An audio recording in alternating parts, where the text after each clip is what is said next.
Live from the NBC Montana studios, this is NBC Montana Today. Good morning, Montana. I'm Jason Hurst, and welcome to the first day of November. As you're eating breakfast and drinking coffee, did you wake up feeling like $1 million? Well, if so, today could be your chance to cash in. The Montana Millionaire Lottery is underway, and we've got the details. And learn the latest development in the Fort Peck Tribe's lawsuit to make voting easier, and the identity of a suspect in a grisly Big Sky area homicide is revealed. And if you're headed out the door in Bozeman, 30 degrees with clear skies right now, feeling more like 25, so you'll definitely want to make sure you grab a jacket. The high today is looking to be about 48, and as you make your way through the day, only really making it up to 39 with mostly cloudy skies by lunchtime. And as we get into the overnight hours, you're going to see that precipitation rolling on in for you, and that's looking to be a mix of rain and snow with a low of about 26. And meanwhile, here right now in Missoula, cloudy skies, 32 degrees, and it's still a little bit chilly there, so also make sure you grab your jacket. And coming up here in just a little bit, I have a look at your hour-by-hour forecast for you. Jason? Well, Brianna, the big question is, who's ready to cash in? It's that time of year, and Montana Millionaire is back, and ticket sales are now underway. Ticket sales began at 5:30 a.m. and look at that, we are just a minute after that sale started. So there will be a mad dash to every convenience store and gas station for those tickets. Now, last year, tickets sold out in just under 6 hours. The lottery, now in its 18th year, is bigger than ever as the state increased the number of tickets that they will sell to 500,000.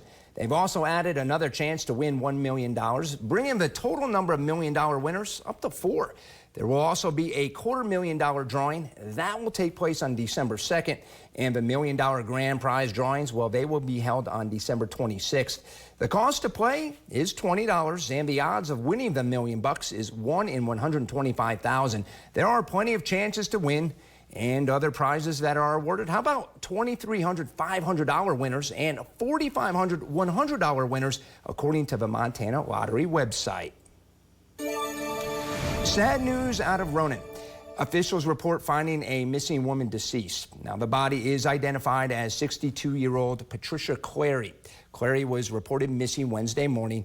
Deputies, along with tribal police, game wardens, and the Sanders County Sheriff's Office worked together to search for her.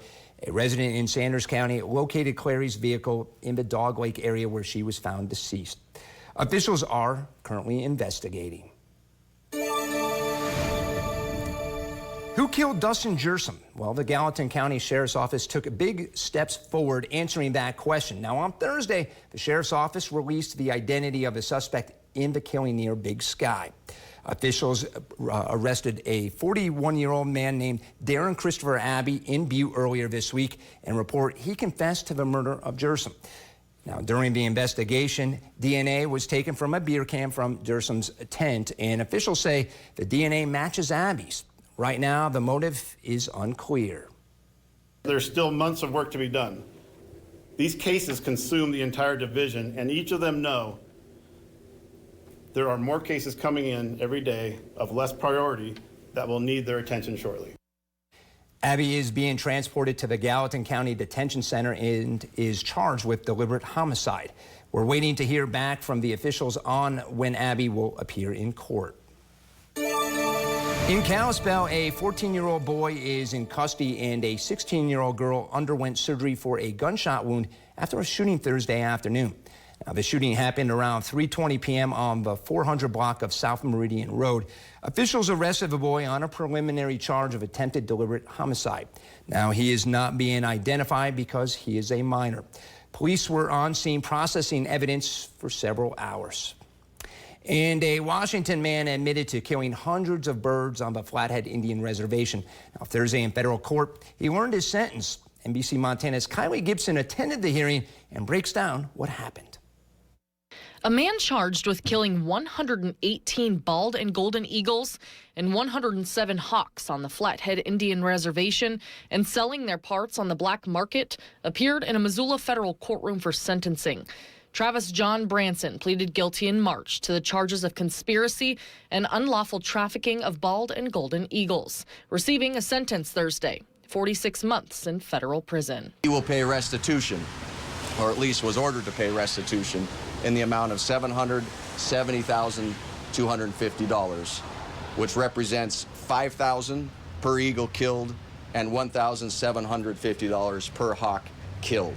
The government brought up messages Branson sent to buyers and co-conspirators, some saying, quote, "I'll bring you to my spots. I had a record year. I was nailing them with night vision when they roosted at night."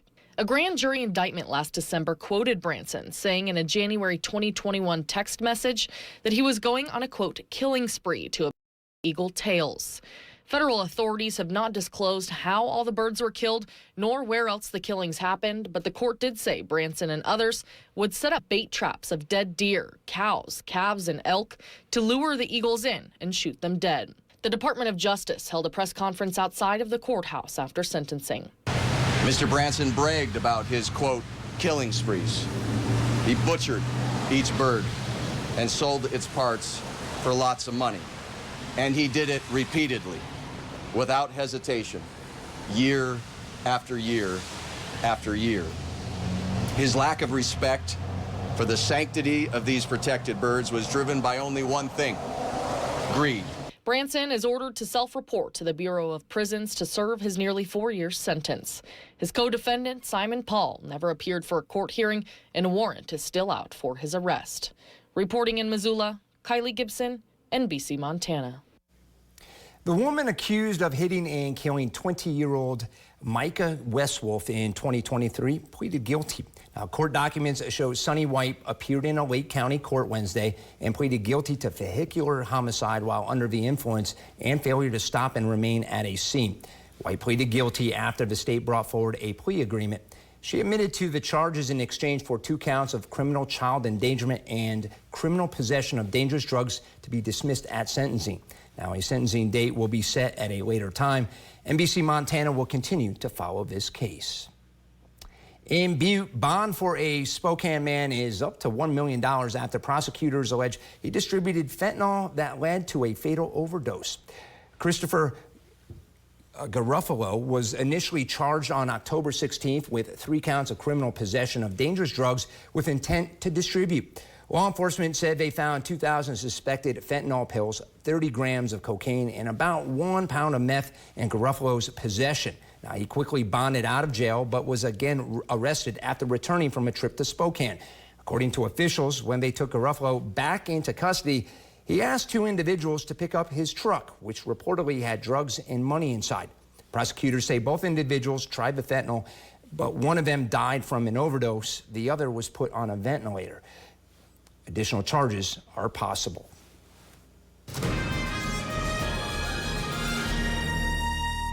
In September, we told you about members of the Fort Peck tribes taking legal action against the Secretary of State in 2 counties. Now, they believe a lack of satellite election offices on the reservation caused voter suppression. With the election day right around the corner, NBC Montana's Bowen West brings us the latest development. For tribal members, it can be an almost 60-mile round trip to the nearest election office. Citizens filed a lawsuit that would force Montana's Secretary of State, Roosevelt, and Valley counties to create satellite election offices in Fisher and Poplar to ease the burden of travel. Last week, a motion for a hearing before the November election was denied. Brett Healy, a consultant for the tribal members, believes it was a political tactic. These defendants have successfully burned up the clock, which is unfortunate. I spoke with Roosevelt County Attorney Teresa Decons. She said the offer for satellite offices was suggested to the tribes as early as last year, but tribal officials didn't request them. She didn't hear any complaints until the lawsuit landed on her desk in September. The tribe still has never actually requested a satellite office of us. After contacting tribal leaders, Roosevelt County established a satellite office in Wolf Point that was open for 3 days in October. Decons believes it was an effort of goodwill on such short notice. Those representing the plaintiffs think it was too little, too late. Can't do it this time. And that is simply unequal and it shows a lack of regard for American democratic principles. A court hearing to see whether this was a case of voter suppression takes place November 18th. After I spoke with decons, Healy informed me that the Fort Peck Tribal Council voted unanimously to be added as plaintiffs for the case. For the full story, check out my in-depth article at NBCMontana.com. Reporting in Missoula, Bowen West, NBC Montana. And now let's visit with forecaster Brianna Henderson. Brianna, for those that are watching us right now but are getting ready for their morning commute, what do they need to be on the lookout for? Well, definitely some cold temperatures this morning, looking to be 17 in Butte by 7 a.m., 22 there in Bozeman. And you're not seeing a huge warm up today. By 11 a.m., getting up to the low to mid 30s or so with mostly cloudy to cloudy skies. So things are looking to be just a little bit cold and a little bit wet as we get later on into the evening and afternoon hours. And the same thing here in Missoula and Kalispell, but temperatures just a little bit warmer there. And coming up in a little while, I have a look at how much snow we're looking to see. Jason? Thanks, Brianna. More local news coming up. Learn how a local Missoula event is raising awareness for missing and murdered Indigenous relatives. And the 22nd annual Holiday Craft Fair gets underway this weekend. What you need to know. But first, here's a live look over Polson and Flathead Lake from our Quatuckanuck Resort and Casino weather camera. And forecaster Brianna Henderson has your 10-day forecast. That's all coming up in about 10 minutes.